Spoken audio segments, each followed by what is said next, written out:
আসসালামু আলাইকুম। আমি আসছি আমার এক বড় ভাই নাতি ছেলের সুন্নতি খাতনায়।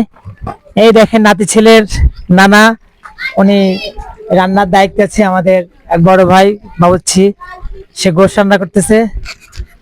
শীতলদা, সোনাপুর। আমরা আসছি এখানে সুন্নতি খাতনায় দাওয়াত খেতে। দেখেন গোশ রান্না হচ্ছে, কি সুন্দর করে গোশটা সেদ্ধ হচ্ছে। কষ্ট করেই তো খাওয়াইতে হবে জনগণে, নাকি? সবাই ভাবে আত্মীয় বাড়ি যায় এইভাবে ম্যানেজমেন্ট করবেন, সবাইকে দাওয়াত করে খাবার আর এইভাবে শ্রম দেবেন। নাতি ছেলে হলে দেখেন কি অবস্থা হয়। ঠিক আছে, তা আশা করি যে এখানে মশলা যা যা লেগেছে সব এখানে আছে।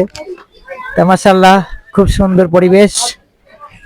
আপনারা সবাই দেখতে থাকুন, এরপরেও নতুন নতুন ভিডিও দেবো আপনাদেরকে। ধন্যবাদ। আসসালামু আলাইকুম।